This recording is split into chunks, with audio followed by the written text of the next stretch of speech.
Welcome to Life, Death, and the Law, presented by the law firm of Beeson, Garner, and Hansen, hosted by attorneys Shawn Garner and Adam Hansen. When the rich get richer, the poor get poorer. That is an antiquated economy idea of, it's called mercantilism is the term for it, meaning there's a fixed amount of pie, and if I take more percent, you have to take less. And that doesn't account for the ability to create economic growth and that we can actually make the pie bigger. Yeah. If you still have that antiquated conception of how the economy works, think about this. Is the United States in general more wealthy than it was 200 years ago? Is there more money flowing through the economy? Is there more wealth in individual households than there was 200 years ago? And if there is, then we actually have increased the size of the pie. And who helps increase the size of the pie? Innovators, people that create inventions, the Edisons out there, the Elon Musks out there, even the Jeff Bezos out there.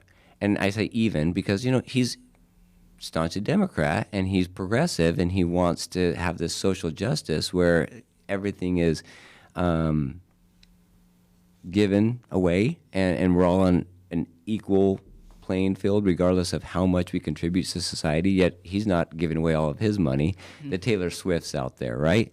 Taylor Swift generates income because she creates art in the form of music that people like Adam like to listen to. And it's not taking away from society. That art would not have existed.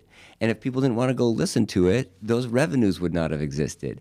And if people just sat on their couches as opposed to going out and creating better farm equipment and producing farm or crops more efficiently, then those crops wouldn't exist. So there is no zero sum. If I've got a bushel of apples, just to break it down really simplistically, right? And you've got a dozen chickens, we could say, listen, how about I give you a couple of apples, okay? We'll both plant, and we'll make some orchards, and you give me a couple of eggs, and I'll let them hatch, and I'll have some chickens, and in a year, I'll have 12 chickens, and you'll have an apple tree that'll produce apples indefinitely, and I'll have some chickens that'll produce eggs indefinitely. Or what we could do is you just eat your eggs, and I'll eat my apples, right? And that's it. That's that fixed pie.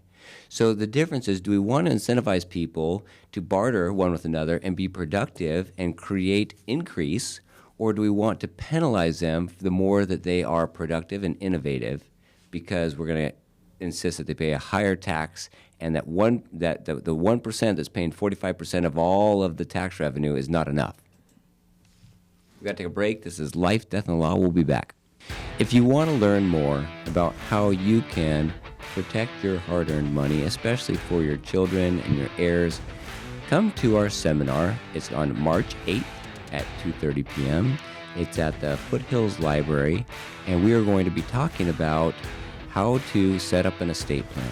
We're going to talk about how to identify your assets, what the process is to make it simple, to make sure all of your assets are accounted for, and how to make a plan where your successors, whether it's a child or a friend or a professional, can account for each of those assets and pass them along as you set forth in your directions without any probate or government intervention.